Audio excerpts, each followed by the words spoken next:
দুদিন আগের ব্লগে তো সবার সাথে শেয়ার করেছি যে আগ্রা ঘুরতে এসে সকালে প্রথমে আমরা আগ্রা ফোর্ট দেখতে গেলাম।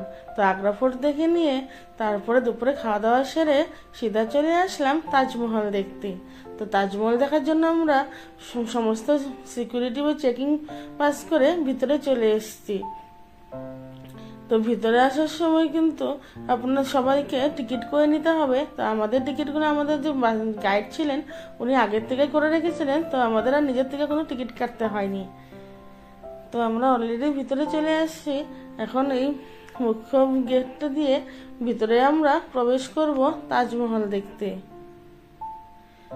আর এই মেন গেটটির উপরেও কিন্তু ছোট ছোট করে অনেকগুলো গম্বুজ বানানো আছে। আর গেটের মধ্যেও কিন্তু অনেক সুন্দর সুন্দর কারুকার্য করা, যেটিকে সামনের থেকে দেখলেই কিন্তু খুব ভালো করে উপভোগ করা যায়।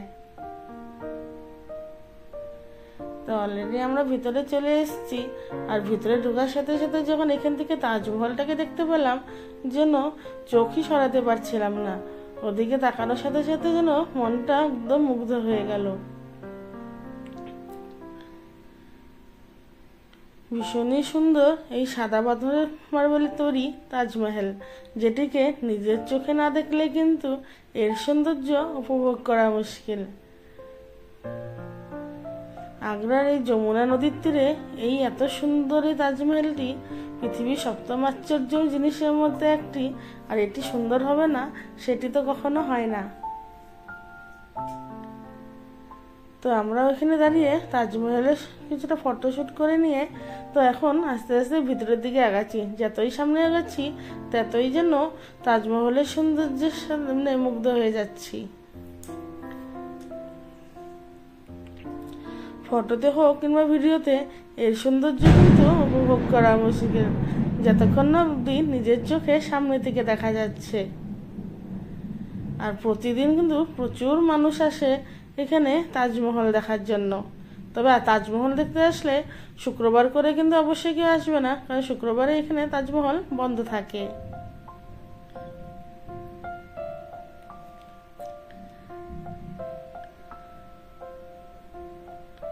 তাজমহলের সাথে সাথে কিন্তু তার আশেপাশে চারিদিকটাও কিন্তু খুবই সুন্দর দেখতে।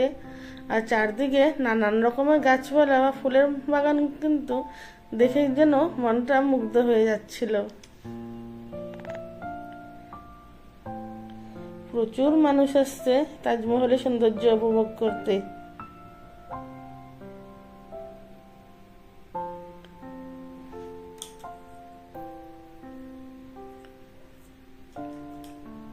যতই সামনে যাচ্ছি ততই যেন এর সৌন্দর্যকে আরো ভালো করে উপভোগ করছি। খুবই কত সুন্দরভাবে এই তাজমহলটিকে বানানো হয়েছে, এত সুন্দর কারুকার্য, সেটিকে একদম সামনের থেকে না দেখলে কিন্তু বোঝা যায় না। আর দুপাশে যে এই লাল পাথরের উপরে যে গম্বুজ মহলটি দেখা যাচ্ছে, এখানে কিন্তু প্রতি শুক্রবারে নামাজ পড়া হয়।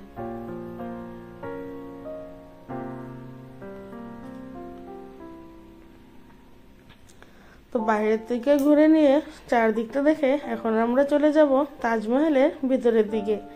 তো তাজমহলের ভিতরে প্রবেশ করার জন্য কিন্তু তোমাদেরকে আলাদা করে টিকিট কেটে নিতে হবে, যেখানে জনপ্রতি কিন্তু 200 টাকা করে টিকিট ওখান থেকে দিয়ে থাকে। আর ওই টিকিটটা ভিতরে যাওয়ার পরে সেটা ওই টিকিটটা বাইরের থেকে দেয় না, ওটাকে নেওয়ার জন্য কিন্তু ভিতরে টিকিট কাউন্টার আছে, সেখান থেকে ভিতরে যাওয়ার জন্য টিকিট নিয়ে নিতে হবে। তো আমরা ওখান থেকে টিকিট নিয়ে সিধা এখন ভিতরে চলে যাচ্ছি। বাচ্চাদের কোনো টিকিটের প্রয়োজন হয়নি, শুধু আমার আর আমার বরের দুজনেরই টিকিট করেছিলাম।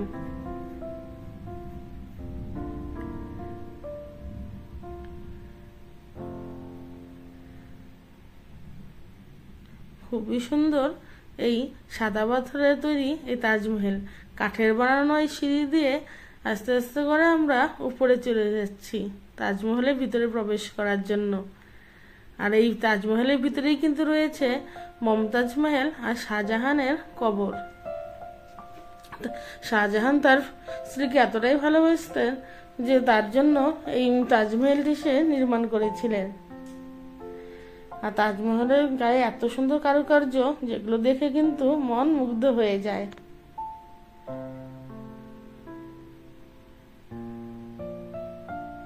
আর এই তাজমহলের ভিতরে কিন্তু দুটি কবর রয়েছে, কিন্তু কবর দুটিকে দেখা যায় না। উপরে যে দুটো কবর রাখা আছে সেগুলো কিন্তু ফলস।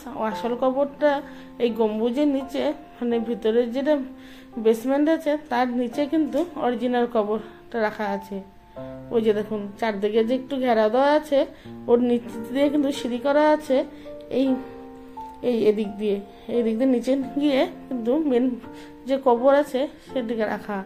আর উপরে যে রাখা আছে সেগুলো কিন্তু জাস্ট লোকে দেখার জন্য একটা বানিয়ে রেখেছে। তো ভিতরে কিন্তু কোনোভাবে ক্যামেরা অ্যালাউ করছিলেন না, তো তার মধ্যে যতটুকু পেরেছি ভিতরটা একটু শুট করে নিয়েছি। ভিতরটাও কিন্তু বেশ সুন্দর দেখতে। তো ভিতরটা ঘুরে নিয়ে এখন ব্যাক সাইডের যে দরজা আছে সেদিক দিয়ে আমরা বাইরে চলে যাচ্ছি।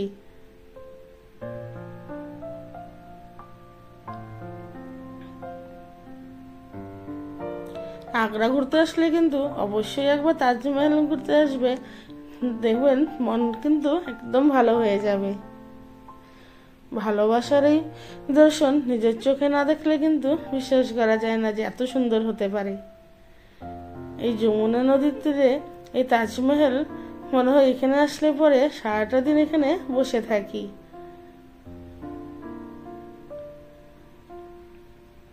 এখন নদীতে জল কম, তবে বর্ষাকালে কিন্তু এখানে প্রচুর জল থাকে, আর তখন এই চারদিকের ভিউ কিন্তু যথেষ্ট সুন্দর। তবে আমার এই আজকের ব্লগটি যদি ভালো লাগে অবশ্যই কিন্তু আমার চ্যানেলটিকে সাবস্ক্রাইব করে আমার পাশে থাকবে। আর ভিডিওটি দেখার জন্য সবাইকে অনেক অনেক ধন্যবাদ। আবারও একদিন সবার সামনে আসবো এরকম নতুন এক ব্লগের সাথে।